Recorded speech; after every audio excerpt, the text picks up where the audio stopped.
Hello YouTube, welcome back.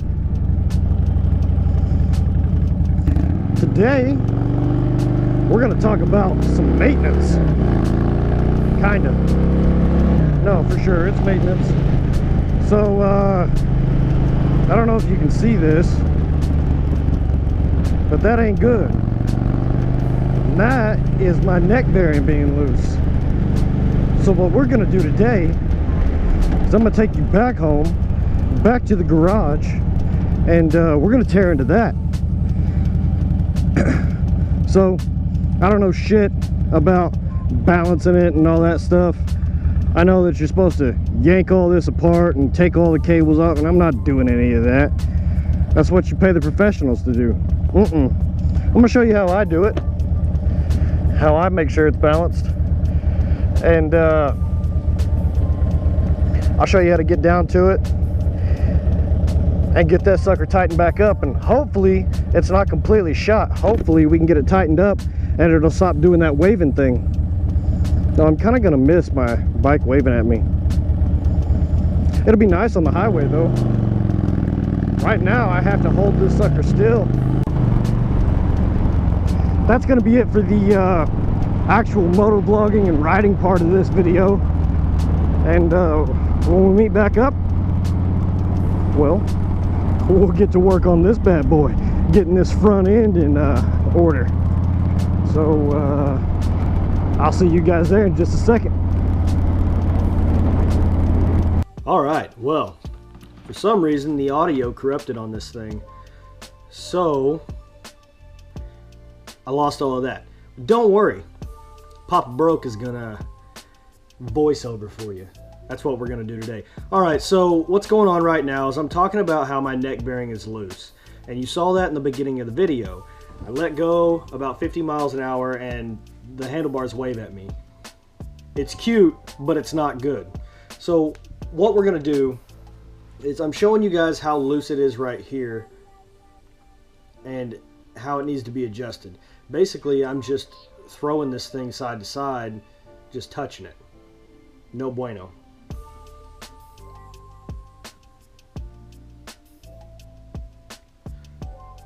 So if you look down inside there, you've got that little star nut, and I'm talking about that gold piece is just a cap. What you're going to need for this project is 1.5 wrench. I just got a hitch ball wrench, a flathead screwdriver, a rubber mallet or a hammer, a cup of coffee or whiskey, and your favorite nicotine. All right, buckle in, people. We're about to get started. All right, I've got the bike up on the lift. I've got the front tire free moving, obviously. And you see how much I can just move the bars side to side, barely touching it. I'm not putting anything into that at all. Okay, guys, we're gonna get started here. This gold cap is just finger tight on here. Don't use a wrench on it. You're just going to screw it up.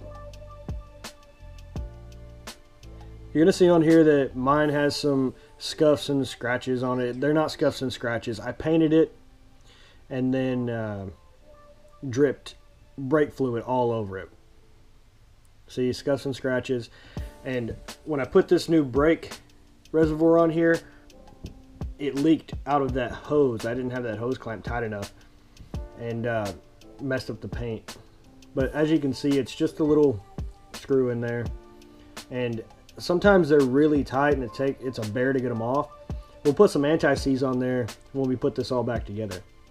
Now that's not an adjustment, that's just a nut to torque down everything. We're gonna have to loosen that up, and then we'll get inside there and hit that star nut with a screwdriver and a hammer. Knock it off to the right. You know, righty-tighty, lefty-loosey. We'll knock it right, tighten it up because I know that this thing is too loose. And that it's not going to take much at all. But that should have us set just right. So I'm going to go ahead and get started on that. And then I'll explain some more bullshit here in a minute.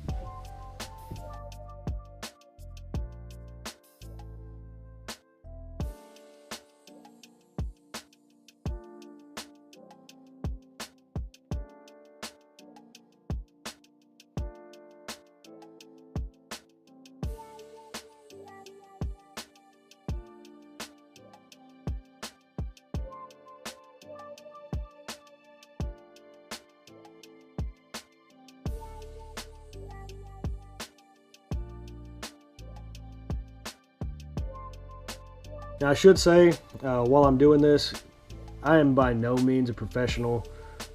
I'm by no means a mechanic. I work in a warehouse and I work on my own Harley because I'm too damn broke to have Harley-Davidson do it themselves. But not only that, I would rather work on my own machine and know my own machine. Right, here's that star nut. That's what I'm calling it. I don't know if that's right. It's right up in there. And you want to hook one of those teeth with your flathead, and then we'll just hit it with a hammer to tighten it up a little bit. Like I said, it's not going to take much. I think I end up tightening this thing maybe 1/4 of an inch, and it sets me right where I want it. All right, right here, guys, I'm just trying to get it to drop when I point it, when I get past 0, basically. So 0 would be straight in line with the back tire. I'm just trying to get it to drop side to side, and you can see it's not doing that. Before, a little nudge would have it slamming into the locks on either side. Well, the full locked position, full right or left position, whatever. Now I'm having to force it, put it in that direction. Not force, but I'm having to put it there rather than it just dropping over. So as you can see, now it's just nice and smooth. I can easily push it side to side without it dropping over. And I like it right there. It feels smooth to me. There's no clicks, there's no catches, there's no pops, there's no grinding. That feels good. So I think I'm going to run it this way. And obviously I'm not going to test it today. It's pouring down rain. But I'll jump on the bike next time it's clear, test it out, and make sure everything's smooth. Okay, we're all good.